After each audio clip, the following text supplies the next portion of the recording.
It's 5:04. We will get started. Call the meeting to order. Jill is out of town, so you all are stuck with me tonight. So I guess we can recognize the individuals that are here tonight. If you wanted to say your name. Great. I'm Judy Davidson, I'm Andy Davis. and we just wanted to speak to the school board at the beginning, since I think that's what interested parties to do that. If that's okay with the rest of the committee. Okay. You want to do that now then? Sure. Okay. Go ahead. We might as well. Great. So I'm Judy Davidson, and this is Andy, and we met this week with a couple of other people who are concerned about what's going to happen in the weeks to come in terms of Act 46. And we won't really know until the legislature votes at the end of this week what are some of the things that are going to come out of it. But there has been some interest throughout the state on alternative governance structures, which are Section 9 of Act 46. And that is the purview of the school boards. It's not the purview of the study committee. And so there's going to be a meeting, and I want to really encourage school board members to go to this meeting in Westminster on Saturday, May 13th, from 9:30 until 12. And I have the agenda and the invitation from David Major. The Westminster School Board is hosting that, and there'll be people from throughout the state, school board members, a panel, and it's going to be talking about just what could happen under alternatives governance throughout the state, some of the different ideas.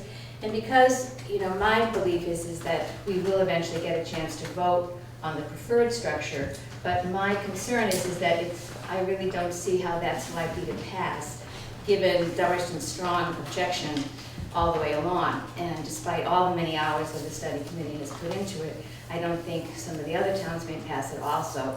So I would really like the school board to begin to think about some other alternatives and to explore the alternative governance structure as it's presented at this meeting and get some more ideas, so that you'll be in a position to have some more information if and when that preferred structure gets voted down, which I think will happen once the State Board of Education, this is Ken McCaffrey who's been meeting with us also.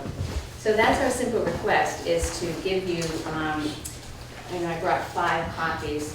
One is the actual agenda, and the other is just a description of what the meeting would be like, and just to encourage attendance so that the school board will be informed in case you did decide to explore that on your own with other towns in the future. So I'll start with you. You can just pass this around. Okay, did you want to say anything? The only thing I would say is just if anyone had any insights on where the Brattleboro Town School Board is right now with regard to Act 46. If there's any kind of update, anyone's able to speak to that or not. Well, I know we did not have our meeting was postponed. The study committee. Right, we've not come up with a new date yet because we're in a little bit of a quagmire just with what we're able to do at this moment, and we've not heard anything back from the state on setting up the articles for their review for what we have so far. So we're waiting on that. We've not heard anything back from them, and nothing has been voted on at state level in the House or the Senate. And just with where we are, we're not allowed to do anything because Dummerston did not let Vernon out, so we cannot dissolve the union. We cannot dissolve the union, so we can't look at anything right now. Well, I won't quote you, but basically the quagmire continues. Yes. Is that the update? We're kind of, we're stuck between a rock and a hard place right now. Okay. Well, we'd encourage you to go to that meeting. It sounds like it's going to be more than Westminster interest. It's not just a Westminster meeting, it's a statewide meeting, because there's quite a few towns, close to 100 towns are still working on how to resolve their responsibilities under Act 46. So, Ken, did you want to add anything from Great, thank you very much for considering it. And Thank you. to attend. Thank you for all your work. And George is here too, and George met with us, so. Do you want to say anything, George? Great, thank you all. Thank you all for coming. Thank you. Have a great night. All right. So we will move on to the consent agenda and with the minutes and the warrants. Did everybody get a chance to review the minutes? Does anybody have any changes to them?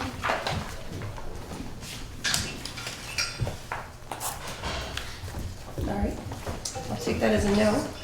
So do we have a motion on the minutes and the warrants? So moved. Do we have a second? Seconded. Second, perfect. All those in favor? Aye. All right. No, we don't have you making motions, Kim. It's Yeah, I know. operating on one leg. All right. You didn't need to change any order on this, did we? Nope. Okay. So we will move to administrative reports, and we might as well, we can start with Andy. If you're ready. I'm ready. All right. Okay, so it's actually coming around. I'll give you a This one, you guys didn't sign. second to pass it around. While that's going around, I'll come back with, there's a thing or two on there I want to address. So we have some important events about to happen at the school, and I'll start with tomorrow night. We have our annual potluck ESOL night, and that starts at 5:30 tomorrow night. On the 11th, we have our band concert. All the bands are playing at all 3 schools next week.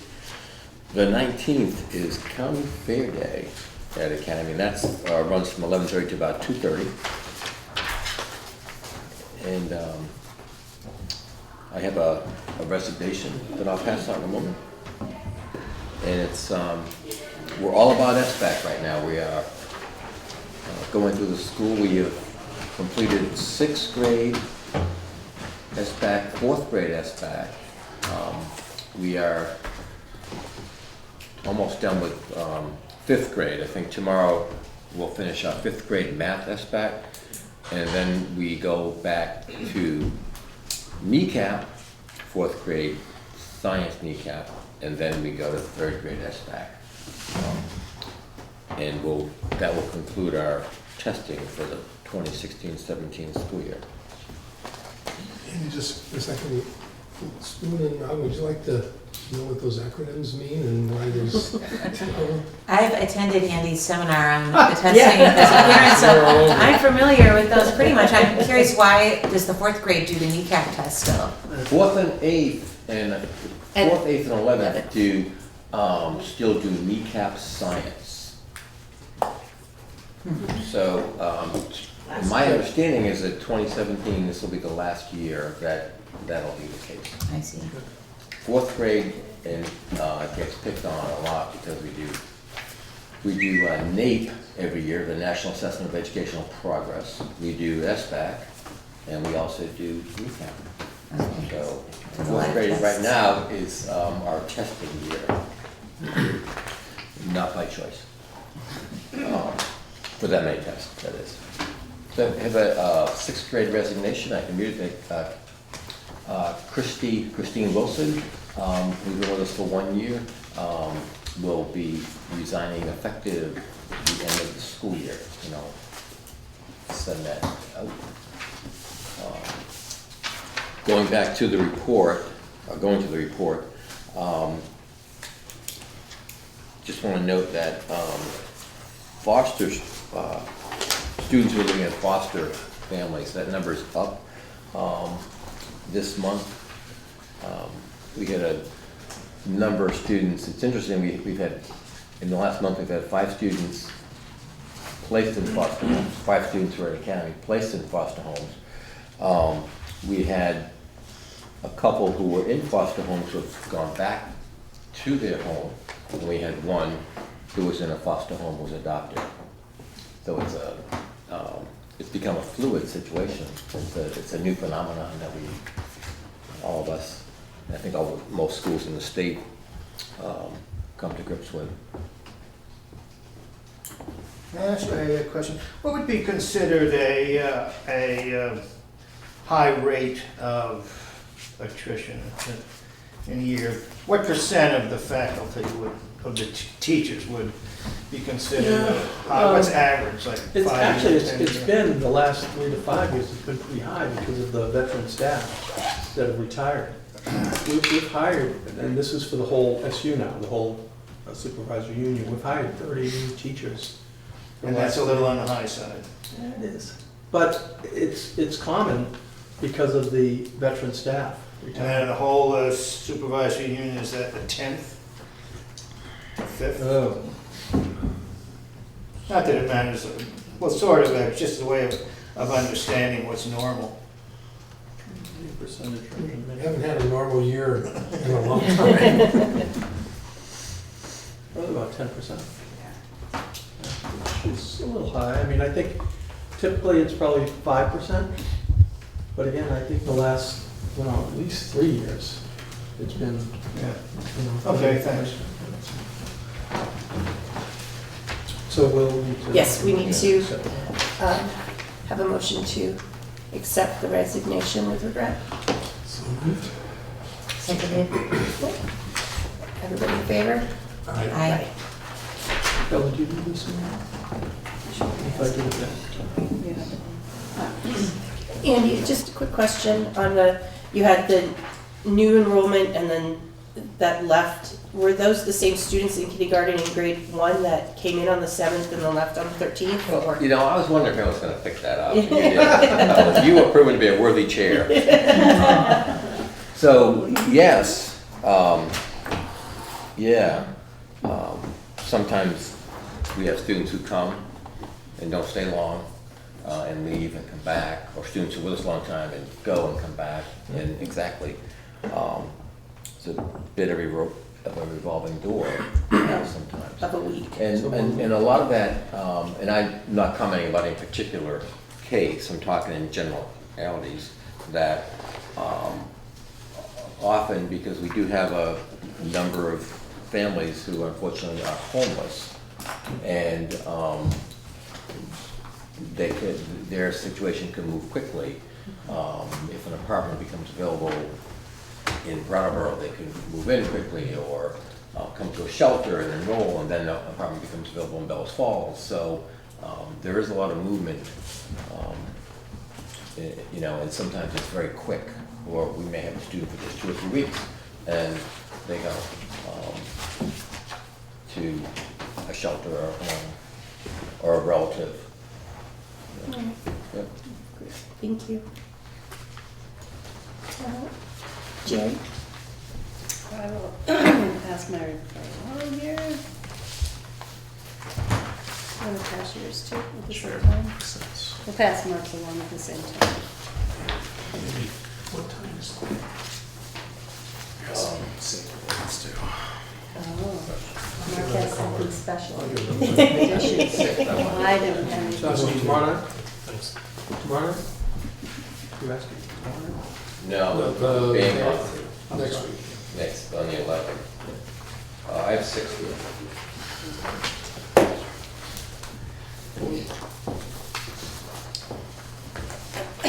Will you sign up? So on the report, just to, saw it in the news, probably under safety drills, we had, we did a fire drill as well as a lockdown drill this month, but we also had the first responder emergency drill that was over vacation. Probably if you saw it in the paper, it was on that Thursday of vacation. quite an impressive organization. Everybody was there. It's, you know, with all the different parties coming together, the level of communication is still something that we recognize when you do these type of drills. It's something that you recognize needs some improvement, and it's always revolving. And so after the drill, everybody stayed in the gym for probably an additional half an hour, 40 minutes, and just reflected on how well it went and things that need to be changed. So it was great to have it. Could I just mention that, Yes. you know, we had all of the responding agencies from Brattleboro and the surroundings, so police, fire, it seemed like the whole crews were there, Rescue Inc. And then we had Hinsdale representatives, Greenfield, Chesterfield, and Keene. So that was really nice. We had probably at least 10 staff members that were participating, some from Oak Grove, a lot from the high school. Quite a few from the high We had school. 21 students involved. Both my boys were there. During their vacation day, they spent 3.5 hours. Upset children. That's what their role Their was. role, yeah. So they were great, and we really appreciate their involvement. So, thanks. And speaking of our first responders, you know, just it's important that I think the school board knows the amount of reach out that the Brattleboro PD is doing, at least at Oak Grove, and I think for other schools. Currently at Oak Grove, we have 3 officers that are part of our Bigs and Blues program, which is like a big brother, big sister, but that they come in, they meet with 3 different officers, meet with 3 different children every week. So they're making that contact with the kiddos for playing games during like their recess. Sometimes they'll even go out at recess. One of the little boys said, "Nope, do you want to go out to recess? Do you want to eat in the cafeteria?" Nope, because he wanted that big all to himself.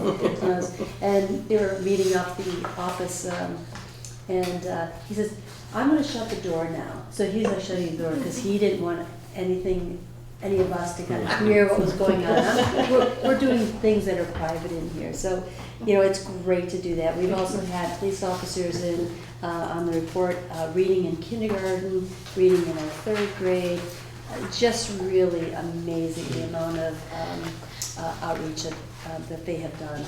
With as busy as they are, to be able to spend time in schools, I really do appreciate it, and the kids do as well. We participated this past week at the International Walk at Lunch, so we were all out walking at different times. A couple different field trips. 2nd grade went to the stream over by the middle school. That's a partnership with our BEAC, or with Brattleboro Environmental Ed Center.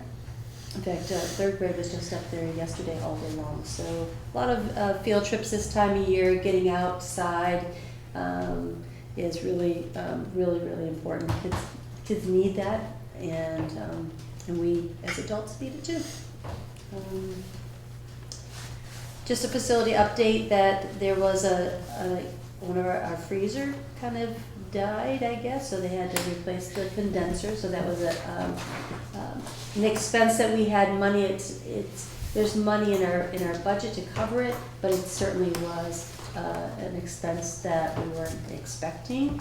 And the other thing that I let Frank know yesterday, I received a letter from one of our neighbors. Apparently we have an exhaust fan that is attached to the outside of the building. I don't quite understand it. I'm not as good as Andy and Mark. Do you ever explain to you all of the mechanical stuff that happens in the building? Huh? But Eddie, I didn't say it had anything to do with gender. I'm just saying I'm not as well versed at. But there's an exhaust fan that is set up to go off in the evening. For some reason, the controller is not turning it off, and it's very loud because it's attached to the outside of the building. And you know, the neighbor that's closest, like right 50 feet away, has complained about it before, rightly so, wakes her up in the middle of the night, and so I did receive a letter, so I have put my head of facilities on it to bring control tech in there to figure out what the problem is, but really, ultimately, the whole fan system is so old, it needs to be replaced.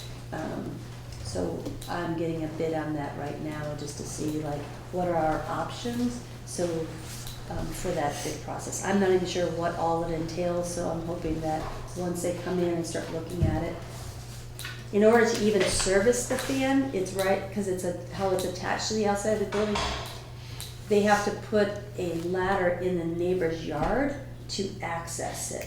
So it's really, it's quite awkward, and so I mean, it's really, I hope that, they've been talking about needing to have it replaced, and I just want to be a good neighbor. I can't have a neighbor up at 2, 3 o'clock in the morning that, because our fans are going off and making so much noise that she can't sleep at night. That's not neighborly at all, so.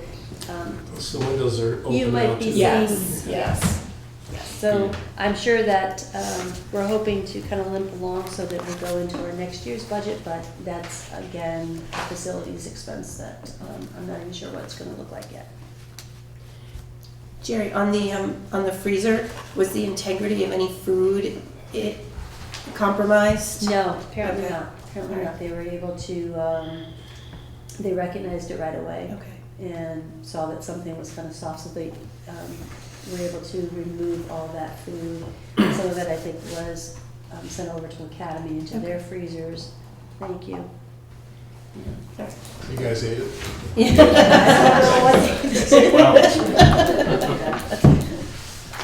And we start SBACs next week. What was that last year? I'm sorry, our SBAC testing will be starting next week, so for the next couple of weeks. Okay, at Green Street, we started our SBAC testing this week with 4th and 6th grade. And then over the next 3-week period, we'll be doing 3rd and 4th grade as well. And then 4th grade will be getting the science kneecap as well. On my report, on the first page, I'd like to draw your attention just to the last item on the first page, and Jerry talked about it. But we've also started a Bigs in Blue program at the school. We have Chief Fitzgerald, who comes to the school every week to work with a little boy, and it's been really great. So we're hoping to expand that program next year. But Chief has been awesome. And his first day in the building, he was really nervous. But now he just strolls Yes, right I've been in in. there quite a few years. Yeah, he was a little nervous about, working with kids, but he's really enjoying it himself too. So it's been great, and the Brattleboro Police has been really good to all 3 of the schools. Second page up on the top, another program we kind of got in touch with through the UVM Extension nutrition program. We've had an instructor come over and work with our 2 kindergarten classes and deliver 3 lessons to each class, so a total of 6, on just nutrition lessons about food choices. They've been very interactive, and the kids have really enjoyed that, so that's been a nice relationship that we started this year, and we'll try to continue. Our spring band concert is coming up next week on May 8th at 6 o'clock. That'll be in the gymnasium at the school. And then the 2 events that I'd really like to focus on is our 5th annual Tulip Trot, which is next Saturday, throughout the day and morning. So you have the save the date card that came around as well, but if you're available to swing by, it's a really festive atmosphere. It's a really fun event. You don't have to run, but you can come and hang out. There's music, food, games, lots of entertainment. But it's a really nice community builder. And then lastly, on May 18th and 19th at 6 o'clock, we'll be performing The Lion King, so our school musical. And this is our first school musical in about 20 years. So we're really excited. The kids and staff have been working on this for over 2 months now. and it's really come together. So I'm really excited to showcase that in a couple of weeks. So again, a great night out of entertainment if you're available in one of those 2 nights. Would love to have you at Green Street School. That's my report. So, yeah, a few things. Okay, perfect. So, there's a couple of dates. We're trying to schedule new board orientation, so that would be for the whole SU, but obviously it'd be 2 board members here if you're inclined to come. We're looking at May 23rd to Tuesday, and we're hoping to do it at 4:30. I have something on my schedule about a webinar coming next May. I think it's a Monday, isn't it? It's a Yeah. Monday. Okay, and now what is this? This would be a new board orientation that we hold at USCSU. It takes a little over an hour, maybe an hour and 15 minutes. And we invite new board members to come and we just kind of go over some background information. And that's when? May 23rd, Tuesday, at 4:30 Where are you gonna hold that? at the central office. Central office. So it's 53 Green Street. And I guess what I'm asking is if that's a conflict, we'd like to, What day of the week is the 23rd? Tuesday. For me, it is a conflict. I can, possibly get out of it, but that's one of my teaching evenings with my Oh. piano and voice students, so Tuesdays and Thursdays generally are not as good for me as the other nights. So you definitely would not be able to attend. I mean, if that's the only time that everybody else can do it, I can cancel my students, but that's probably gonna be their last lesson for the year, so I would prefer not to have What to change hours that are one. you actually From engaged? 3 until 6:30. Yeah. Well, let me run it through all the boards and see if we can find a different date. Okay. So, I'll put a question mark next to you. Okay, thanks. Also, we're scheduling a supervisory union board meeting on May 24th. It's a Wednesday. And what we will have is a 5 o'clock meeting for the SU Finance Committee, and then a 6 o'clock meeting for the SU Board.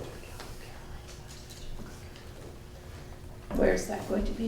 That's going to be in the CUSIP conference room Okay. at the Career Center.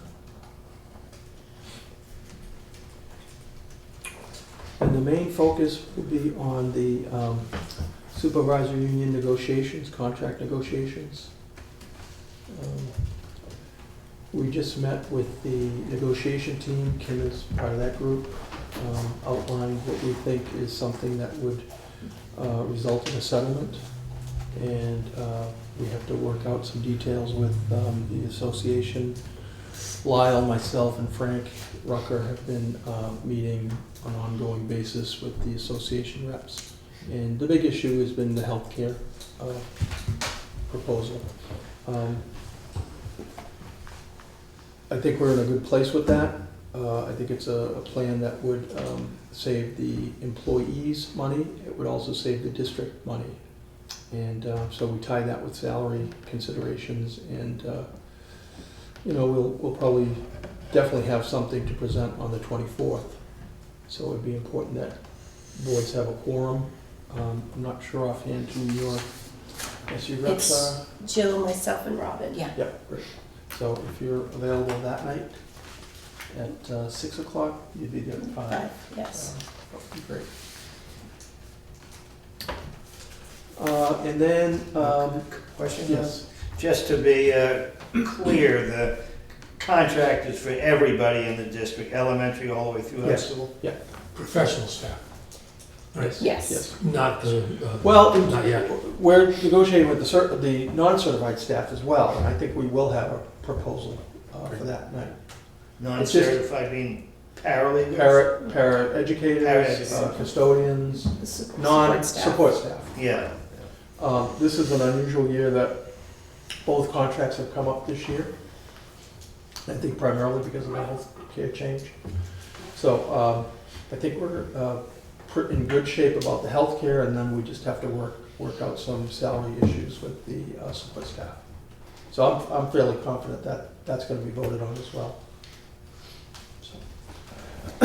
And just, you know, even though Jill, Robin, and myself are voting members, everybody's welcome to come and as a school board member, to come and partake in the discussion. You're just not allowed to Yeah, well, vote at the- each board will vote that Yeah, night. right. But- So it actually is yeah, important that we yeah. have a quorum. And then 1% funds, the principals just worked on the final drafts of those for the spring allocation, and we will get copies of that to you before the next June meeting. So we're not prepared to just bring it on you tonight. And that's professional development money that principals and administrators get requests from primarily teachers and paraeducators, and they put together as part of their professional development plan stipends, you know, generally 2 days. I'm not sure if it's 1, 2 days. I don't know if there's any 3 days. Probably 2 is the most. Probably 2 days, yeah. And so it's a really good way to fund some of the activities that teachers are engaged in and want to be engaged in. And then also it supports the action plans of the individual schools as well.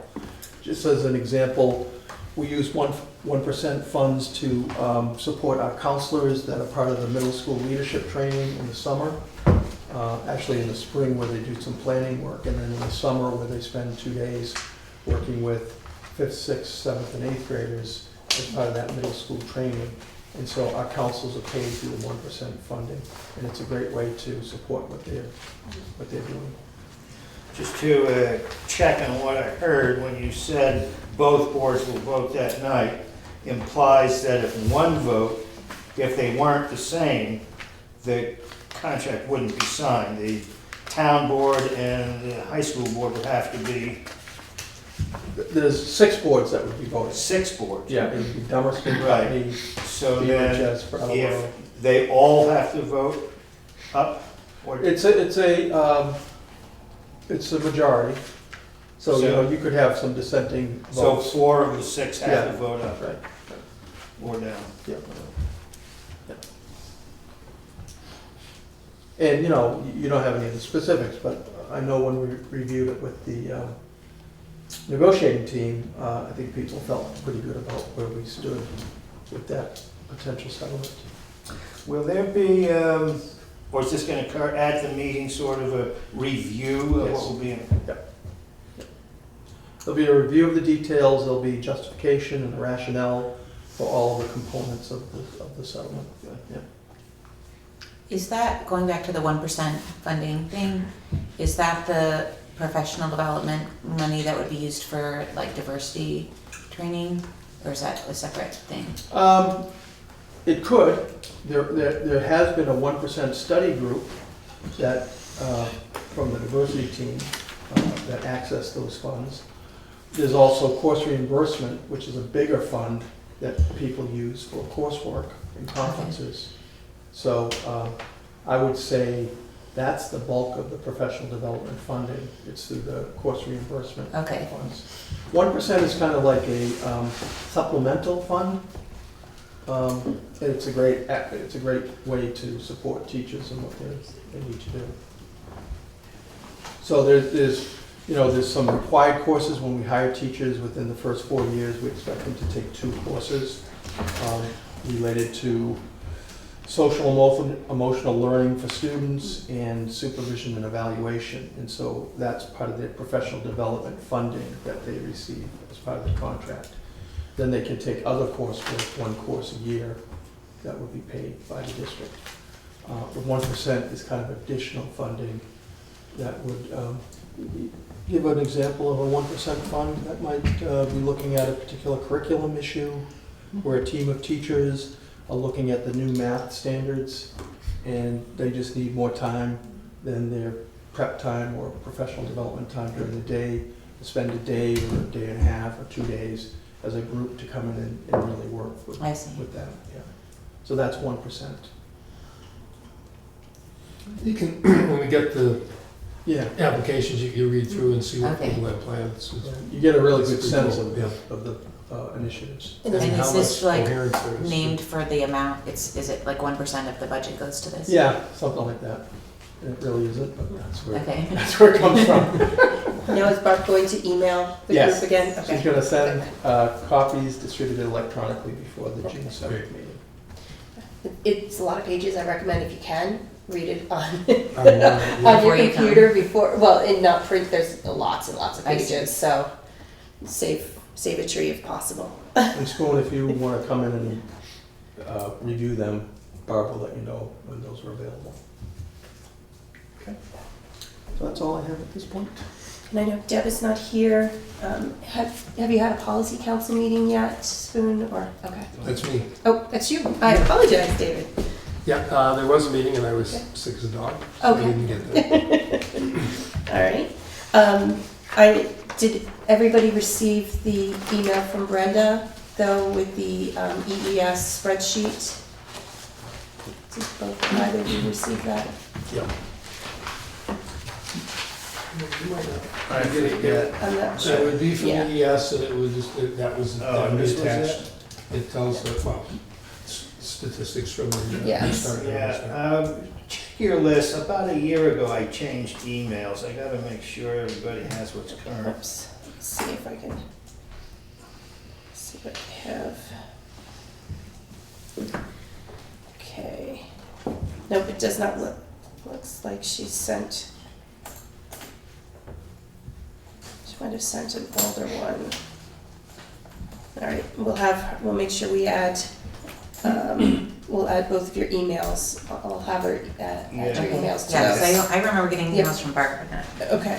Brenda. Yes, no, this is just the spreadsheet with the yes and the funding and everything. So we'll make sure that you're both added The to kids that. got their dental Yes. checkups and Yes. all for well child checks, Okay.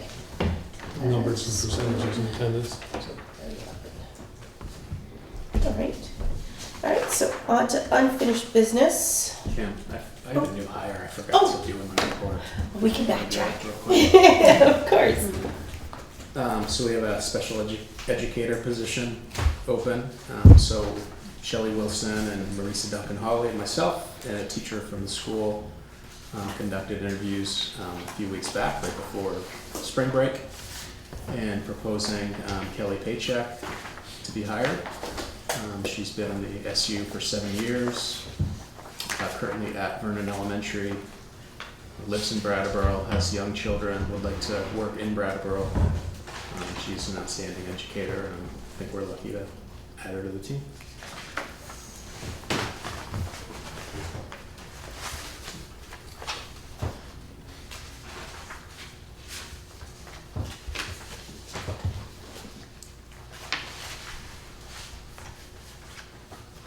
Anybody have any questions? Or can I get a motion?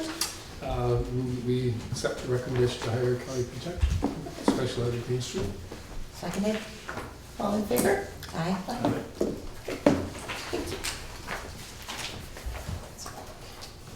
All right, now on to unfinished business.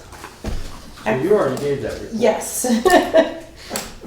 So, yes, Not much that's, more. not much We're- else We're has waiting to hear changed. from the AOE, Agency of Education, to schedule a time to review all alternatives, really. Thinking about the merger plan that we had sent up to the AOE, but also thinking about alternatives. So the request that was made earlier, that's part of the process going forward. Did anybody have any questions or? Just waiting to see what the Just waiting. legislature does. Yeah, There are yeah. like 3 different things that will affect us pretty significantly. Yes. I haven't heard anything lately about that S-122. The conference committee started meeting today. Yeah.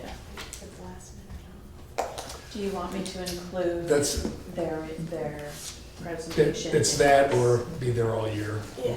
I'll go with the last Yes, we minute. should include that in the minutes because, yes, Not it's at the part of it's part of the record, so. Yeah, I know, and I know the that H 239 for Vernon to be removed is still in committee, so, But it's it's in the Senate bill okay. that they're actually working on a Okay. conference committee. It's, All right. So on to VSBA Code of Ethics. Now,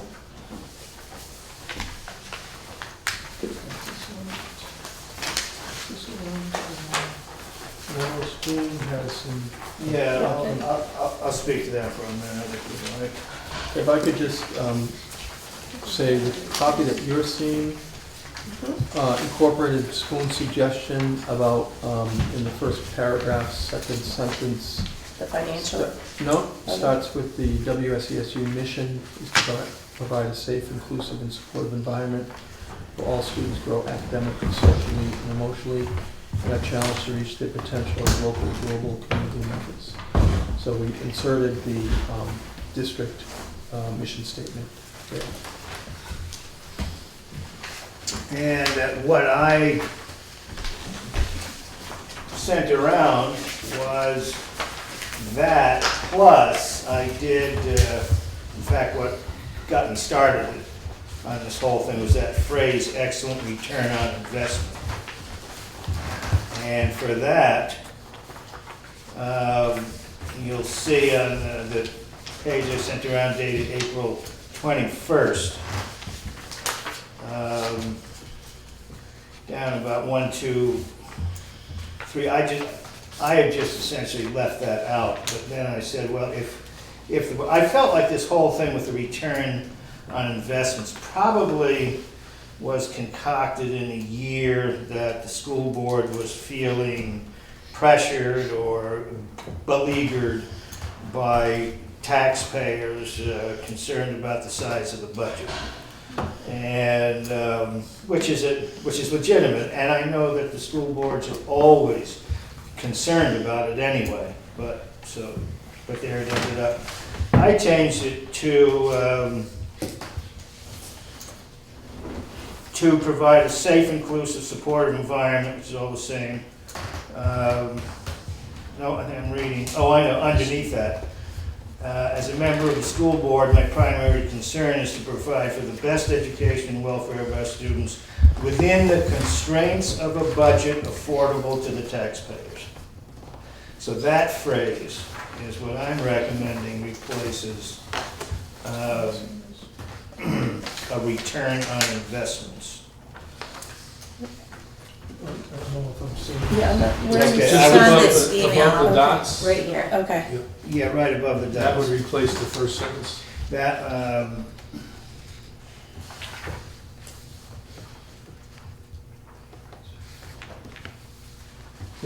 Instead of the first sentence of the Code of Ethics. yeah, if it felt important to say anything at all about money, that's what I would recommend saying, because that's the reality, is that it should be affordable, rather than return on investment. we're trying to get a return on investments.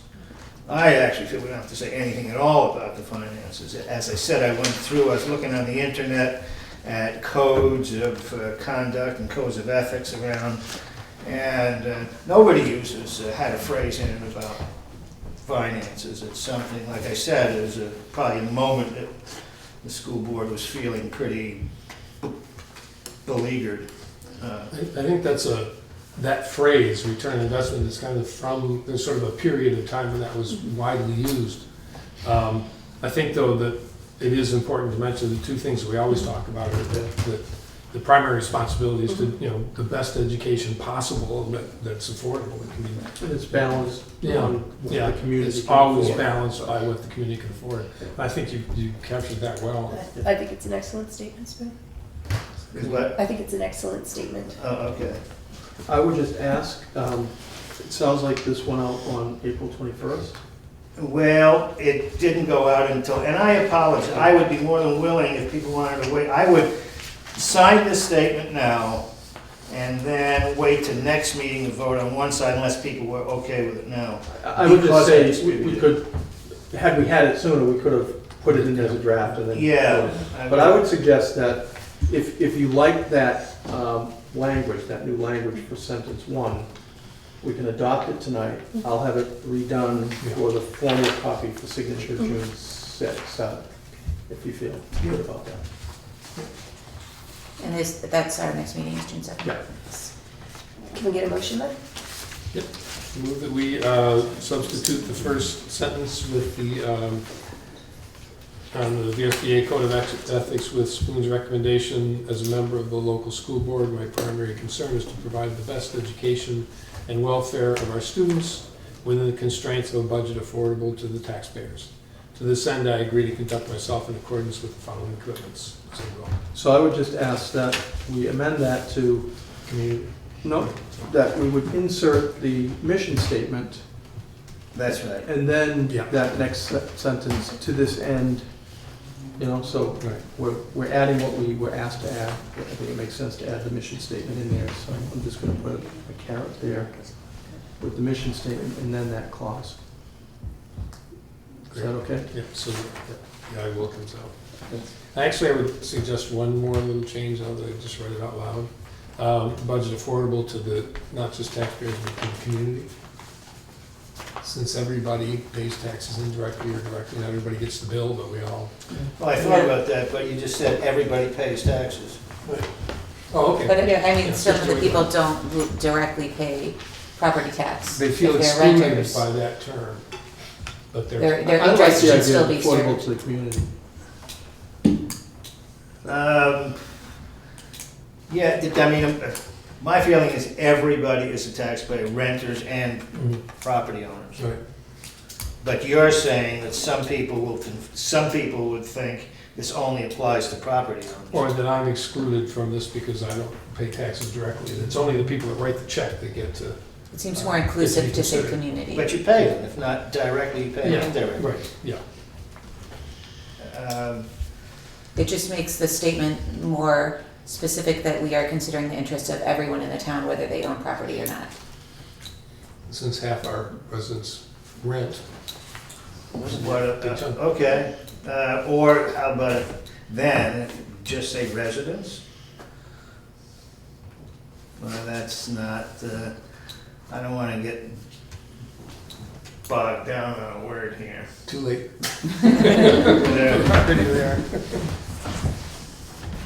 Oh, it's my fault. So what do we got? Taxpayer or community? Community? I say community, sounds good to me. I'll go with the. Okay, We thank you. Okay. So I'll make the revision. So we need a second though. Yes. A second.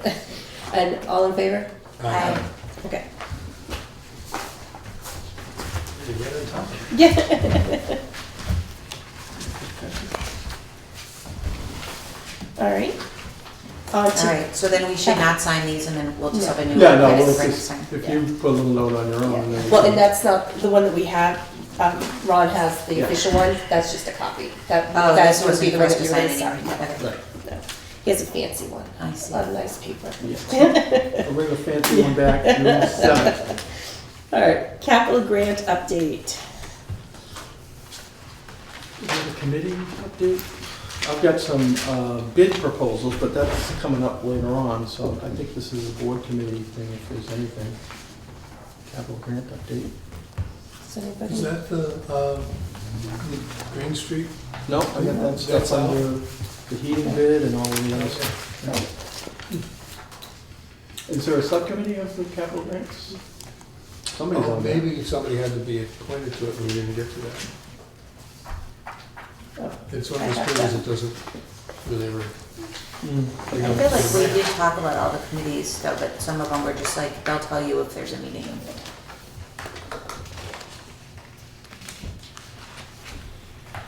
Yeah, actually, yes. It's Jill your- nominated Spoon and David seconded the motion for the capital grant review. Yeah, so there's probably not Yeah, been a there's meeting. not, yeah. So no report. No report. Okay. That's good. All right. Update on coordination of behavioral programs between Academy and EES. Well, with regret, nothing is happening. Okay. It's will not. I think as we talked about last time, and we'll probably cover this in the, is there something here about the preschool?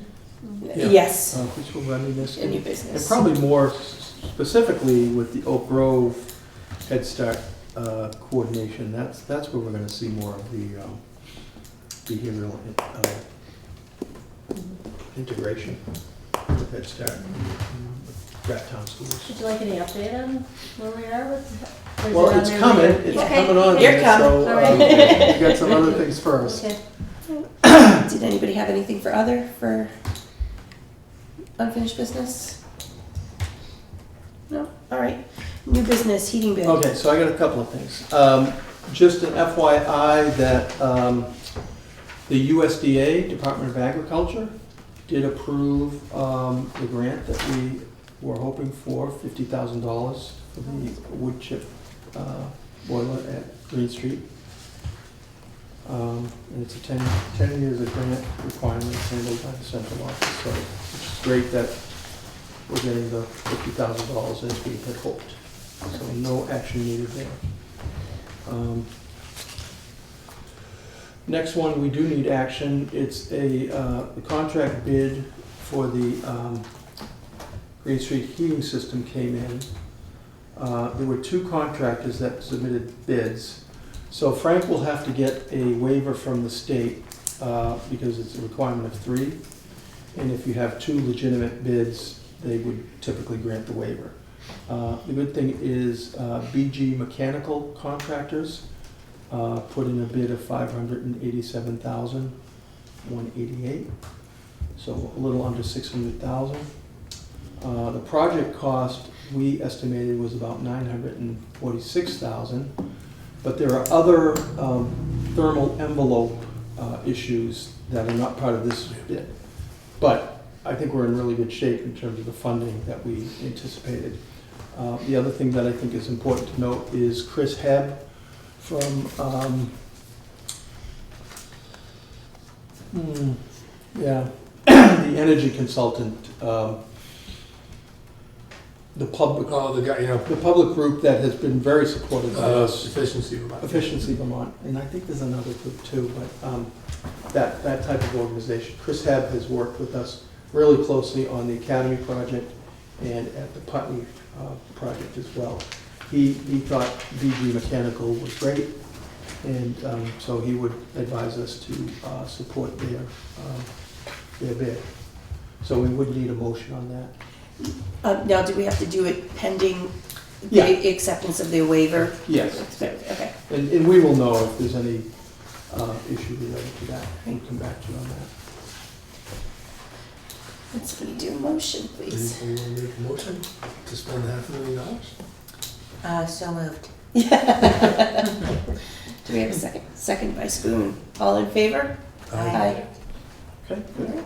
And then the third thing is Green Street retaining wall. I know Mark is aware of this. A bid by J. Evans Construction is the low bid, and we would recommend that Evans Construction gets this bid. I think it's a little higher than what we anticipated, but I think it's because of the level of the wall. Yeah. And I don't know if there's any detail you want to speak to. No, I just, in planning for the figure for the retaining wall, last summer was closer to 30,000. When all the contractors came to actually bid on it and started looking at all the details of what they think the project would account for, the 3 bids that came in were closer to 50,000. Is this the wall between the school and Powers House? Exactly, yeah. So we would recommend that you support the bid of Evans Construction. I move that we accept the bid of Evans Construction to repair and replace the Green Street retaining wall. Is there a second? Seconded. All in favor? Aye. All right. Right, that's it on that.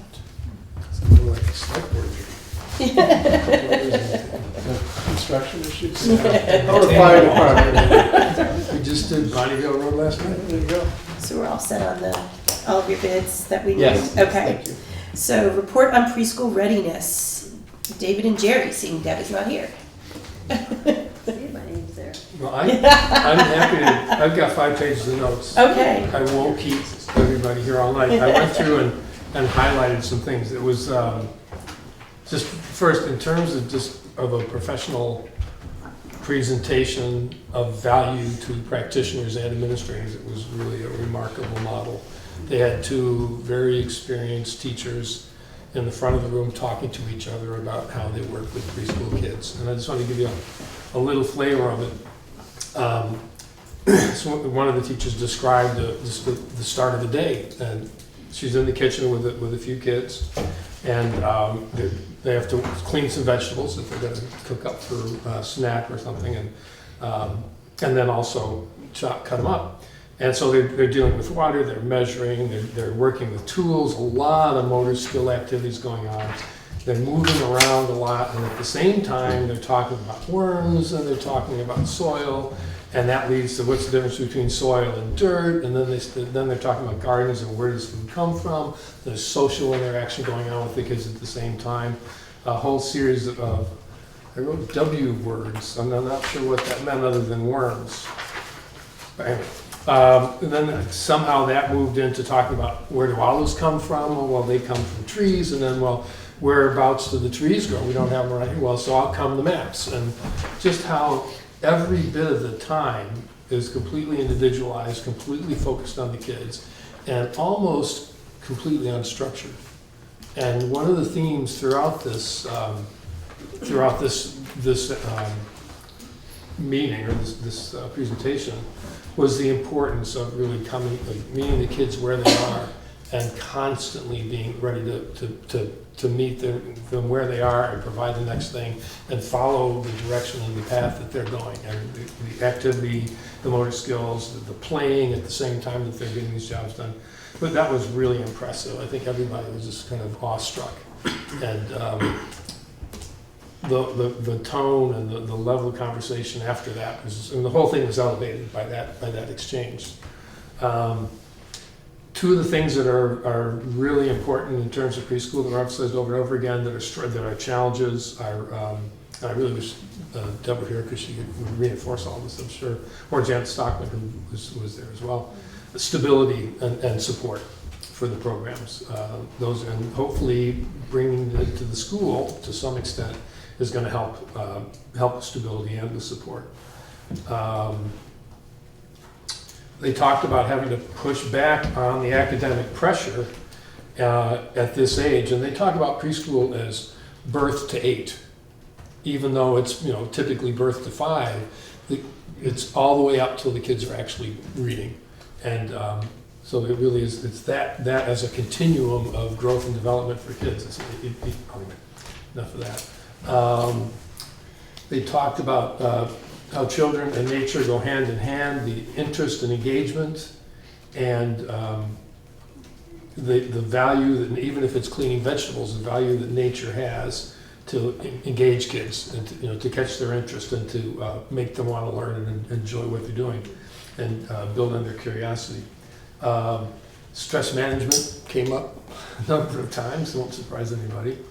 For the teachers Yeah, I and was the just gonna kids. say. Well, everybody, really. Well, if you think about the kids that are coming into the systems now, it's for everybody. It really is. It's and I think they talked about it.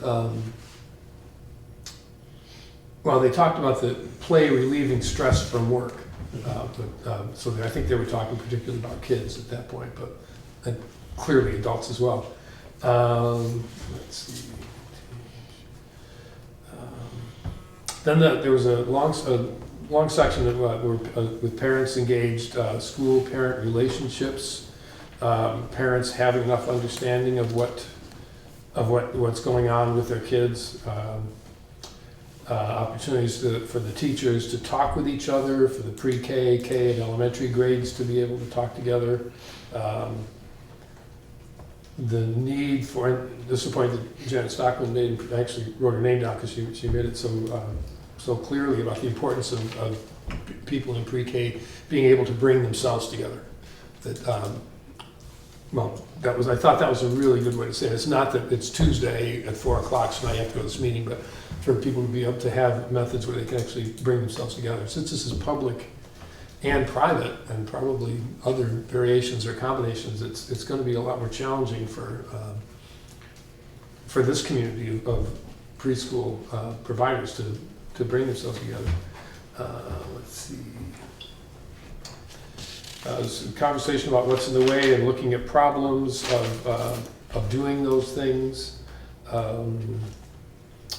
A big part of it was that conversation about public and private and being able to get together and fitting schedules around kids was access to information for parents. And one of the parents made the point that the immense amount of paper that comes home doesn't do it. It doesn't provide the information that parents need. And the question of how to reach people and how to break down the isolation of the parents and the professionals is an ongoing issue. They talked about a survey, I'm not sure if it's in the works or if it's going to be done, about professional development needs across levels, across cultures. And I think probably the key message, other than the stability and support that came out of it for children and for families, is the work around what it takes to make people feel they belong. That particularly for these really young kids and for families that are just new families, it's really important that be a significant part of what is done, what gets done. So those are kind of the highlights. One of the things that I came away with, and I hope we'll talk about it, it's probably in the summer when we have time to talk about planning and such, is that what role we can play as an institution now in terms of stability and support, and particularly around professional development. That if we're doing, we'll have a teacher or a couple of staff people that aren't at a grade level. They're not a part of. It would make a lot more sense to design professional development for them that could include all other providers that are available or that can come, and also to get the focus on how to make people feel that they belong, or behavior issues and all those things are going to come up.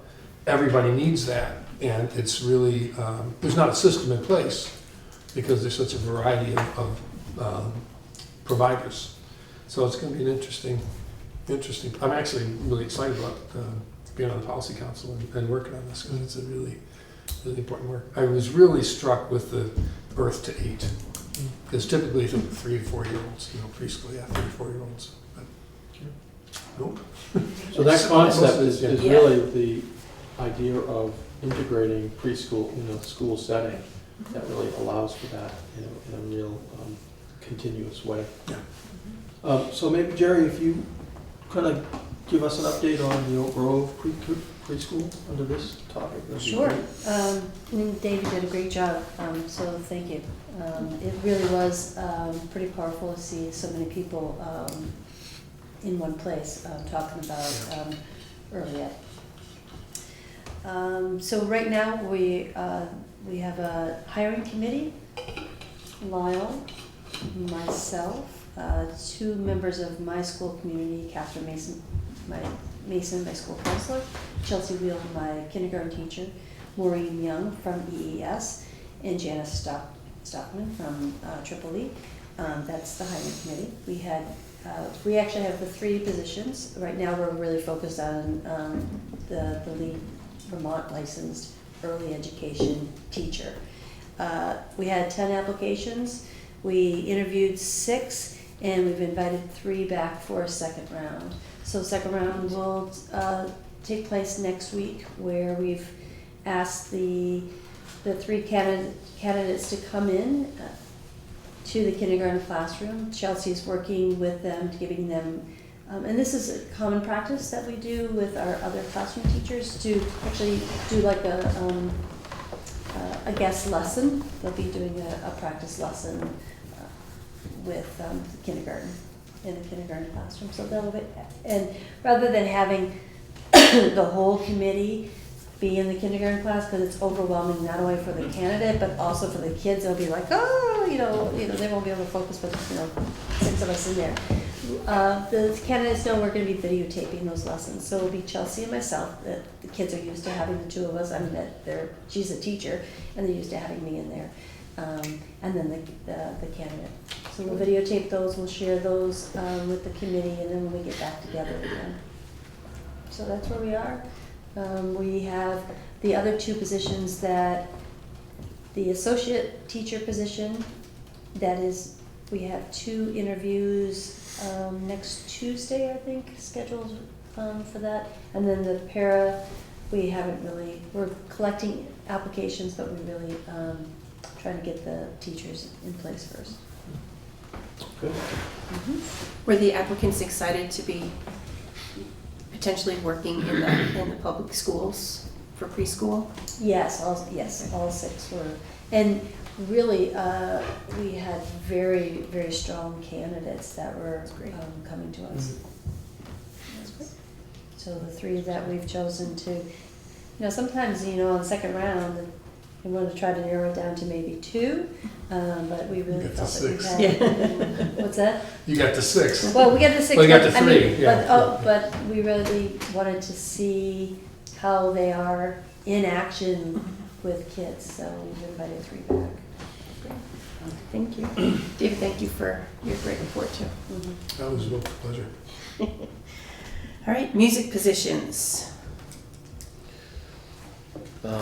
Well, as you know, I think the last meeting, the board accepted the resignation of our instrumental music teacher. And that position, presently, that person goes to 3 schools, Academy, Oak Grove, and Green Street, over the course of the week. And we want to change how that position is structured to make it more manageable and for the instrumental music person, but also more manageable within each school. Presently, we have 3 people at Green Street doing music. We have 3 at Academy doing music and 2 at Oak Grove. So there's a lot of balls in the air, a lot of juggling, and a lot of back and forth, a lot of time for individuals to be in that vehicle traveling from one school to the other. So what we are doing is we will have 1 teacher at Academy with the position that would be hired, who would do the instrumental, the band, grades 4, 5, and 6, and do the vocal music, grades 2, 3, 4, 5, 6. The person who is presently doing vocal at Academy and Green Street would move to Green Street and do the vocal and instrumental there. So I'm sorry, I was writing down the academy. So the Green Street would be, the present teacher at the present vocal Right. teacher, general music teacher at who's at Academy and Green Street would move fully to Green Street. Okay, and same vocal, instrumental, and 4 to 6 band. correct. But then they would still have, is it Andy Davis who does the K through 1 or whatever vocal music? Right.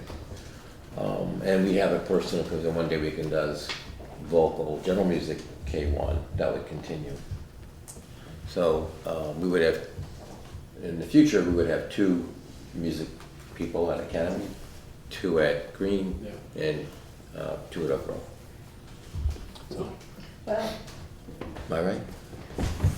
well, this next year, because Next year, Andy Davis does all of my vocal music, and so the individual who's at Green Street would come and just do the 1 day, because right now I just have 1 day of instrumental music at Oak Grove, so would still come to do the 1 day at Oak Grove.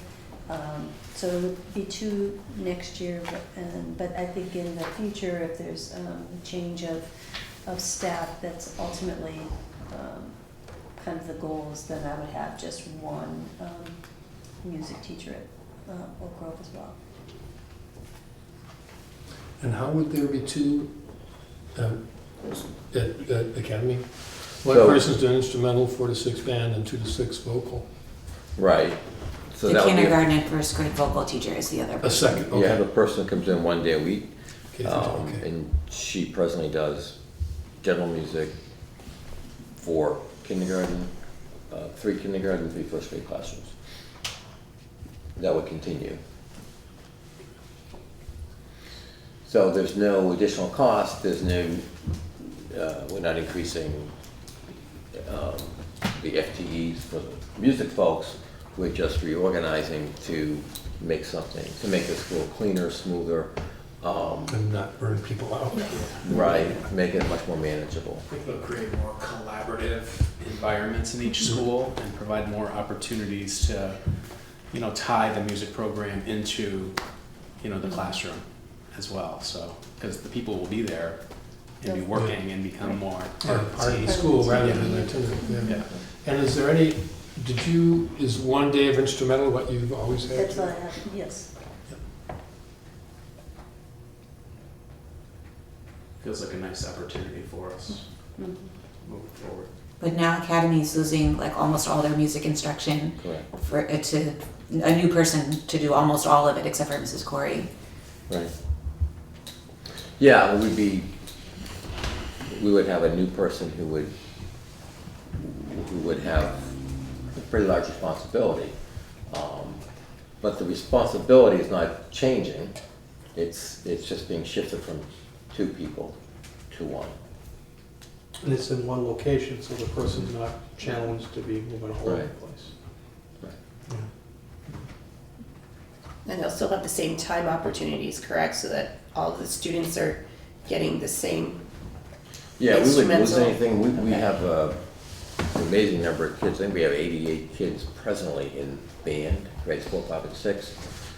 That would continue, we would certainly would not decrease any time there. General music would be scheduled as it is right now.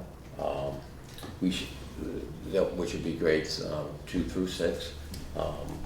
There wouldn't be a loss of time, music classes wouldn't be reduced. It wouldn't be increased either, but it would stay the same. We would maintain status quo with this, with the expectation that this would be a much more manageable position for the individuals involved and be more manageable for the schools. And is general music and the 2 through 6 vocal the same thing? Yeah. Yes, sorry, yes. Yeah, okay, thanks.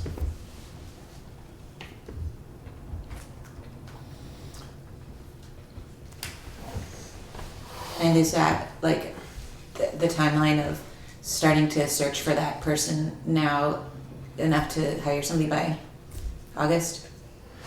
Oh, yeah, it has to be. Because they're coming in August 30th, I think, regardless, so. Yeah, in fact, there is an ad out on, we use an online service called School Spring, and that is out there, and we are anticipating interviewing on the 18th, so Linda.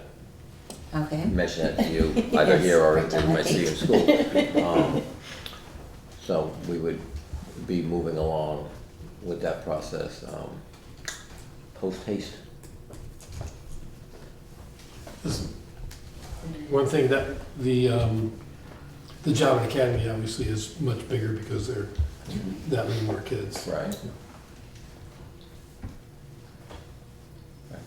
Wish I could think of some way to make that, to balance that out a little bit more, but I don't see it. Balance it out, how do you mean? Well, just to have like an eighth of the Green Street, or an eighth of the Oak Grove person come over and spend, a little bit of time with, with some of the kids that can, but that just makes it unmanageable again and creates more problems. Right. Yeah, we cover all of our music needs right now. This would continue to do that. We think that it would be a more doable job for the person, because for instrumental music, this individual would not be in 3 schools. Would be in 1 school, would get to know faculty, would be able to attend faculty meetings, and be more a part of the school. Additionally, there'd be other opportunities in the day where, for example, right now, Julie, our vocal general music teacher, started a chorus for upper grade students who just wanted to come in during the lunch and be in the music room with her. That was particularly attractive in the winter when, you know, it was very cold and students were, you know,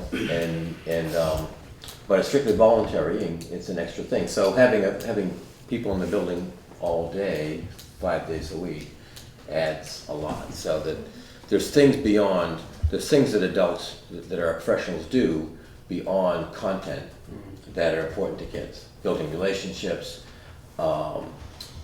We always like to have an adult in the building for every student that a student can go to. You know, we want to know that 100% of our kids have an adult they can go to if they need something and having a bad day. And there's someone with whom they feel they have a positive relationship. Who's always there. The more people you have, then the more likely you're going to. You know, there may be someone that classroom teacher can't reach in 4th grade, but loves his band teacher, and that's the go-to. So there's a lot of advantages to, you know, you lose that when you have a person who's like being going school to school and shuffling about, hauling instruments back and forth. And also more opportunity for staff to build relationships and collaboration. If I could, you know, it seems appropriate. My former career was as a music teacher and an elementary band teacher. Yes. And I've had the years when I did 3 buildings in one day, and the years when I was attempting to build relationships between 3 different buildings and 3 different staffs and 3 different populations of children and parents. And try and schedule instrumental lessons. Right, and then having done that, but then also within the same district, having done about 7 years in the same building, where that was my only building, and the lasting relationships just as a teacher I was able to build in the sort of professional and personal shift in how it felt was very powerful and very different. So I sort of have a vested interest in this opportunity, I guess. Great. And you mentioned carting instruments back and forth. Yeah. Will we have to get more instruments then? Okay. We are trying to figure that out. We're not going to need a significant sum of money to do that, but there are some things that get hauled back and forth over the course of a week. So, What are the instruments I that have the a teacher trunk brings I around have to? to donate. Like the percussion instruments or something? yeah. Because I would assume most of these instruments are going home with the kid to practice on. Yes, right. Is that big cello? Yeah, there is some additional legwork that presently gets done. We've cut way down on that because the board's been generous and has helped us build up that budget. And you may recall, 2 years ago, I think we devoted a fair amount of money to repairing instruments and upgrading instruments and buying more. And the band our band has gone about a 5-year period from 34 to 36 kids to 88. Phenomenal growth. We did 5 or 6 years ago. We weren't able to have a 6th grade band. We didn't have enough kids. We had a 5th, 6th combo, 4th grade band, a 5th, 6th combo. And now we have a 4th, a 5th, a 6th. So the band program it's just taken off. You know, it's healthy in all 3 schools, and you know, it's evolving, and we want it to continue. I think we all agree that this is a step in the right direction. This will help continue. Well, if you need any affirmation, the All-State Festival is this weekend. Yes. Or next weekend in D.C. After you're done with the tulip trial. Yes. Do we need to have any action on this, or? No? Nope, okay. I mean, I Can think, I ask a question, listening to the conversation here? There has been a lot of talk over these last few years, more than a few, quite a few years, here in town, Brattleboro, about the town becoming ever more of an arts town.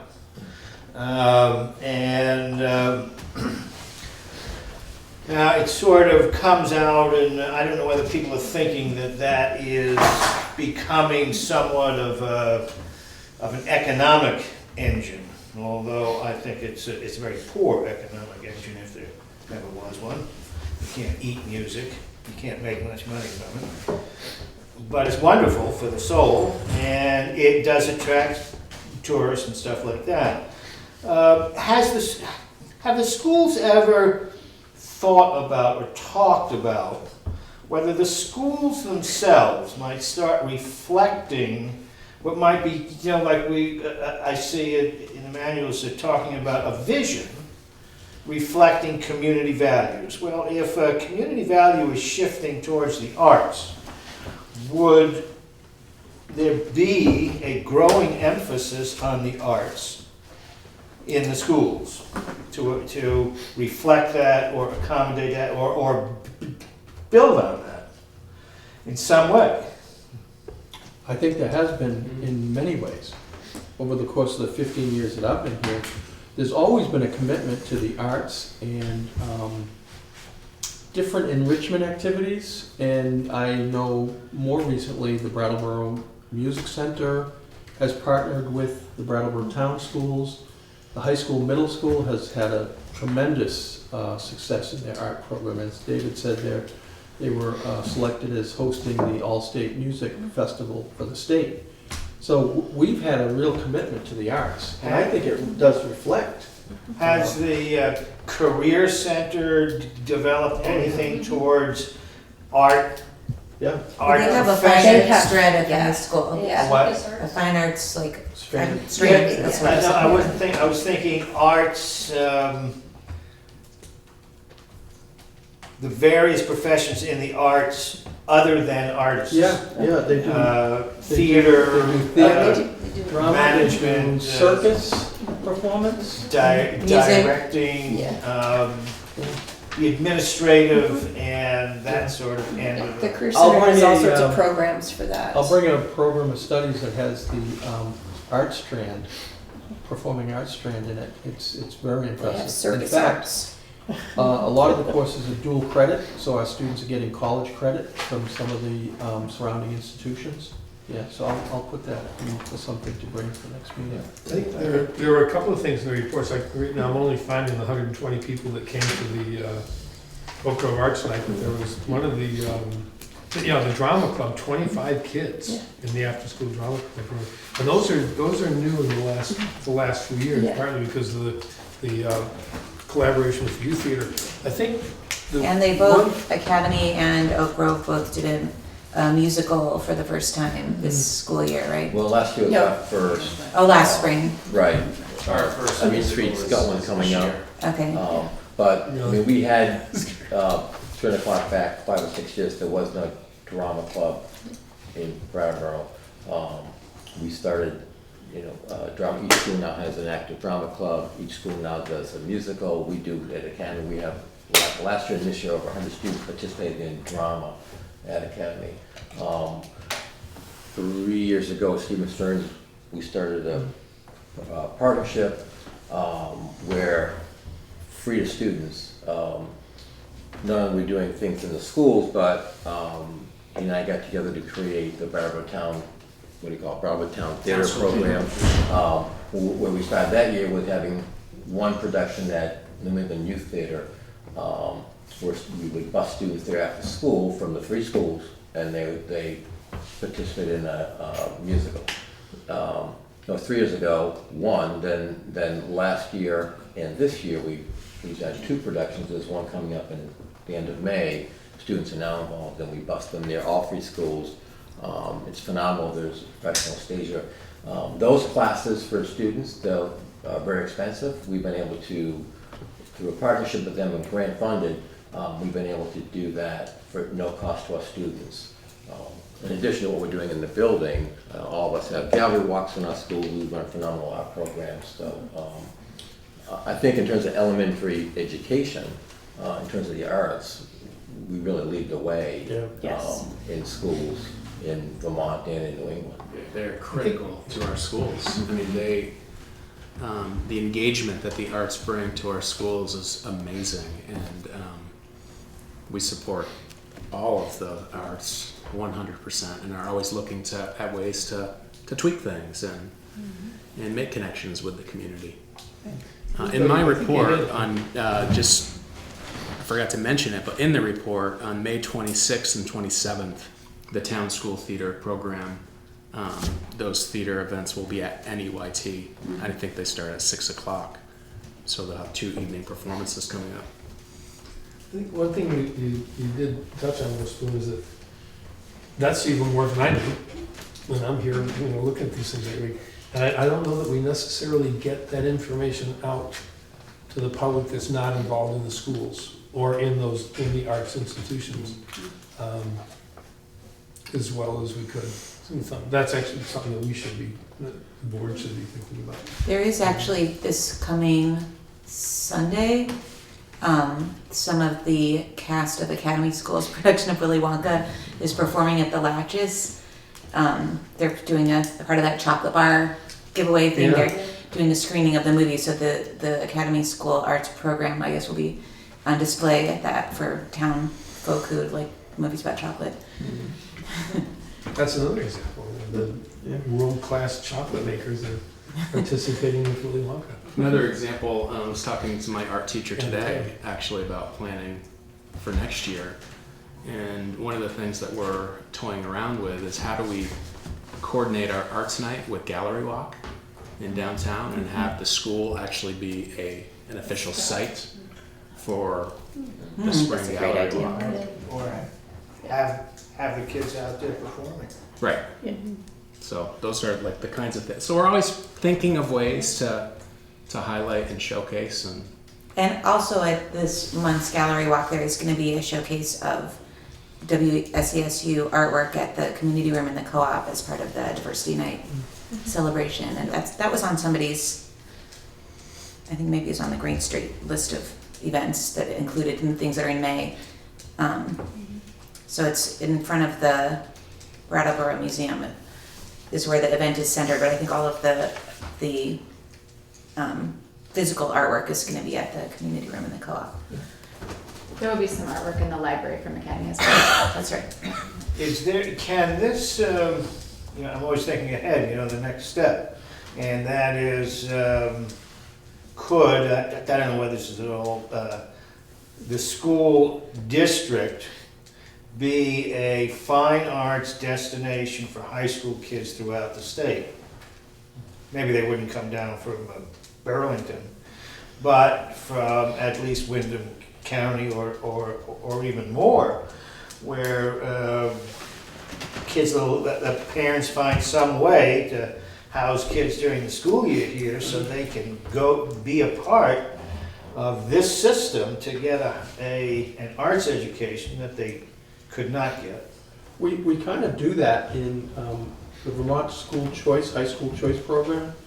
The tuition does not follow the student, but of all the surrounding high schools in the southeast, we accept 10 students from other districts every year, so we have 40 students coming into our system. We don't have any students going out to those other schools. It just happens to be, it is. And then through the Career Center, through the art program, the dance program, the circus program, the theater program, we have a lot of students coming from Twin Valley, Leland and Gray, Hinsdale, and Bellows Falls. So we actually kind of do that. All right. One step ahead. Good idea. It's happening. So I think you'll get a sense of that when I bring you the course listings. Pretty impressive. Yes, as a parent that's looked through that multiple times, it is very impressive. So thank you to the administrators for all of that hard work on getting the music positions Next agenda items. I have the VSBA Code of Ethics and just an update on the heating bid confirmation from Frank, that the state approved the waiver. Could we start For- looking And at, this is, sorry, could we start looking at summer hours, because Ron will be gone. And principals like to take time off in July. So you like talking about like goal setting Yeah, or what- like board out? whatever our Go- meeting schedules. Meeting for the summer. our next meeting is June 7th. Okay. So we've got, that's supposed to be a joint meeting with Policy Council. Yeah. And on the 17th, we had kindergarten placement, class size and readiness. I don't know if that's, maybe just a report or. Yeah, I don't see that happening. I think the principals can give you an update on that. At the next So summer meeting. schedule and joint meeting, and what was the, what thing you had called, the ethics? We have 1%. And 1%. 1%. Enough. And where is the next meeting gonna be? You're getting- Here. Okay. Well, is it the Canal Street? Yeah, oh, it says Canal, yeah, EES Oh. Canal Street. Okay. Is that air conditioning? It's usually- Is it Yeah, so it'll usually, be on Canal Street. Okay. Yes. is it usually, do you, I was gonna say, this is, I've only been to one other meetings over at Academy. And there we were all spread out in a lineup, which was a very difficult way to have a meeting. And this was very nice, this felt, and I'm wondering whether we could just, it could be made a habit to, Yeah. or a tradition to meet a little bit more of a, in the round. Yeah, the other location's Oak Grove, it's kind of a U, so it's easier, and Green Street is the same. So I think in Academy, we just rearranged the tables. It's probably because the tables are on the stage that they're put in that long line, Kind of but follow the it's line not of the like- state. I don't, from my limited, admittedly, experience with these, it's not like we need to leave room for an audience of 50 people Yeah. to come You're to the meeting, correct. so we could just have it on the floor and shape the tables however we wanted to. Yeah, we can do that. Just change it for me, that's all. Yeah. Have some input. Can you turn the camera around and film something? Sure. Everybody, they're all signed. Did you take action on these? Yes. Oh, yeah. Oh, yeah. Of course we did. I think we got a sign. Wow. So anything other for new business? Well, then I guess it is 6:36. Have a motion to adjourn. Do I have a second? Nobody wants to. We're adjourned. Ron, Great job.